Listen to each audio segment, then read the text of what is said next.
As I mentioned in the previous training, the 10 clarities in the discovery process are the reason why people do or do not move forward. So I had to spend about $6,000 to get this training that I'm about to walk you through. And this has changed the way that I sell completely. In the beginnings, the opening, the introduction, rather simple. And then we get into like where the money is really made in the discovery process. In big clinics, this is the difference between selling a high ticket service and not. Um, I've also seen one for myself and in call centers, people write down like sticky notes that remind them to ask these questions to get 6, 7 layers deep into each one of these clarities here. So remember that you want to know like who are you talking to, who else is involved in their decision, what's going on with them, what's happening right now that wants to help them make a decision, when, why now, where, why, how come. You want to ask all these questions just to prompt you to go a couple layers deeper. It always starts with the problem pain, where they're at right now and why they want to make a change.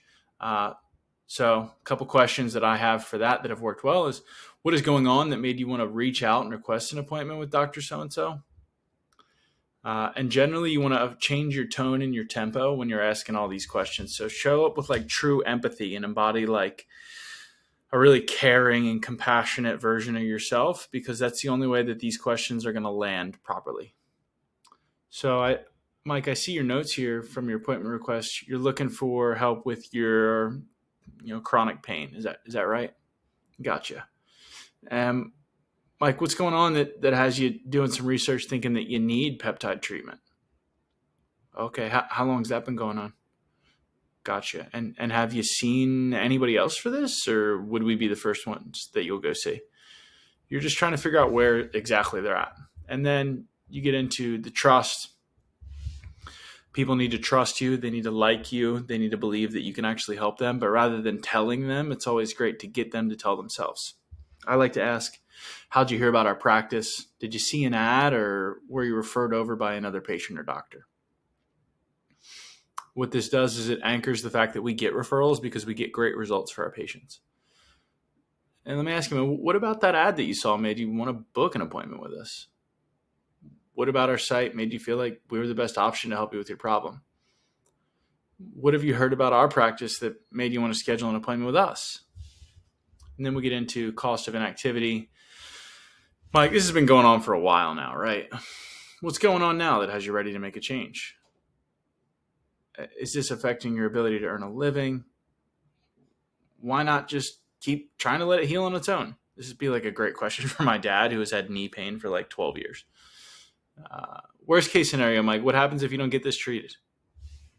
What we're doing, if you need to, this may be overkill for some situations, but sometimes you need to push people a little bit. They're on the phone with you because they need help. And remember, the 3 rules of sales is they are going to fight like hell to stay comfortable. But if they want to achieve a goal that they haven't achieved before, they need to do something different, right?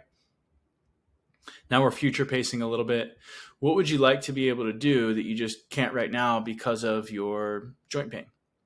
So if your joint pain was gone, you'd be able to golf with your buddies more. Is that right? Okay. You'd be able to play tennis with your girlfriends. You'd be able to spend more time with your grandkids, right? This is a good time to relate to them a little bit. Oh, wow. Yeah, that makes sense, Mike. I get it. I'd be pretty frustrated by that too. Maybe we can help you, man. I don't know for sure.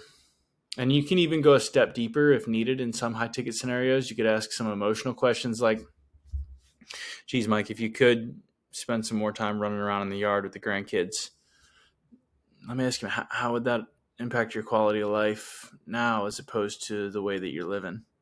Would you be like more fulfilled? And this is especially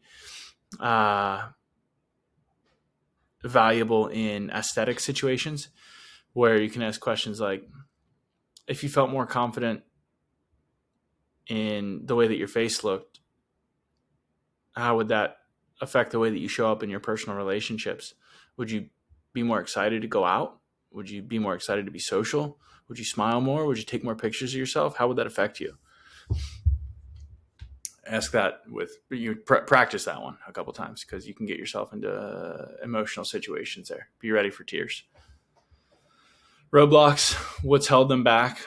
In the past, what have you tried to fix this? What has gotten in the way from you being able to fix it? Is there anything that has worked for you? What has/hasn't worked to help you experience relief?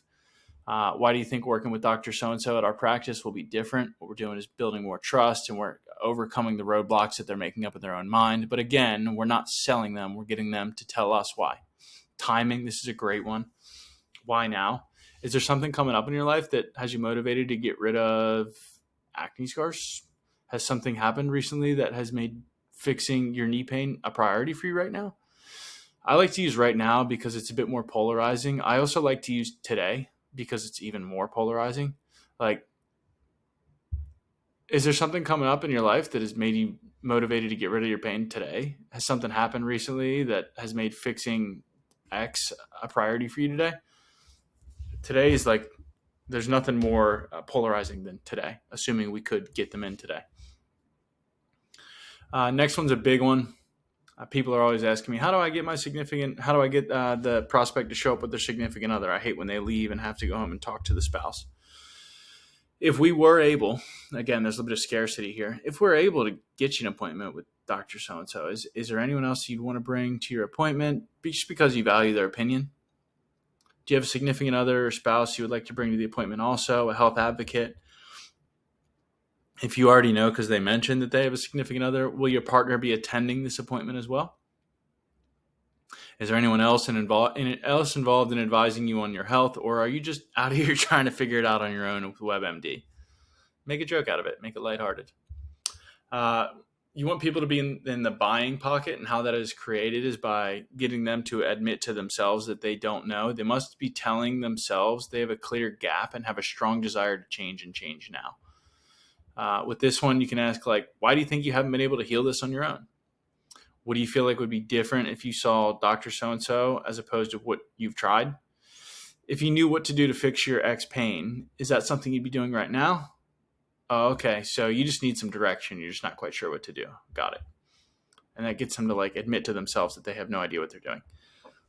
This is big, especially with like the know-it-all type people who have spent a lot of time doing research and think that they know more than the doctor does. Yeah, it's important in like hormone situations, chronic fatigue situations, thyroid people. They think that they know everything. Coachability. This one's big for like ongoing treatment plans or like concierge medicine type stuff. Granted, Dr. So-and-so is able to see you and puts together a treatment plan for you, and it all makes logical sense how you're able to get rid of your pain. Is there anything that would stop you from being coachable and following the treatment plan? Okay. In the past, when you've tried other treatment plans, did you adhere to the commitments the doctor laid out for you, like recurring appointments, supplements, physical exercise, etc.? We want to put it on them a little bit. We aren't miracle workers. A good way to like frame this is giving them like a pre-question before you ask this follow-up question. Gotcha, Mike. And our treatment plans do require a bit of a time commitment and adherence to get the best results. Most of our patients end up investing this amount of time. Now, granted, Dr. So-and-so is able to see you and puts together a treatment plan just for you, and it all makes logical sense how you're able to get rid of whatever your pain is. Is there anything that would stop you from being coachable and following the treatment plan? You want to tee it up a little bit. And then lastly, the finances. I like to ask this like kind of indirectly because in medicine, like it's just kind of touchy to talk about cash stuff. And we want them to see the value of the treatment before we pitch them on the money. So I like to just ask, what are you doing for work right now? Has this affected your ability to work? Do you work from home, or would you need to take a day off work to come in for an appointment? All this gives us the information that we need subtly to figure out what's really going on. How much do you think you've invested so far to try and figure out this pain? Granted, we're able to help you. Our programs, this is for like, if you aren't sure that they have the money, I've mentioned this one previously. Granted, we're able to help you. Our programs range from this amount to this amount. And before we get all excited about something that just doesn't even make sense right now, I want to make sure that that range is something you're comfortable with. Is that fair? So I like to ask these questions to get to the bottom of where they're at, and then you'll get into the transition, the presentation, the offer, and overcoming objections at the end. But this is where the money's made here in the 10 clarities. These are great questions to ask on the phone, booking an appointment to help people get into the state where they're ready to move forward and make change for themselves. Hope this has been helpful. See you in the next video.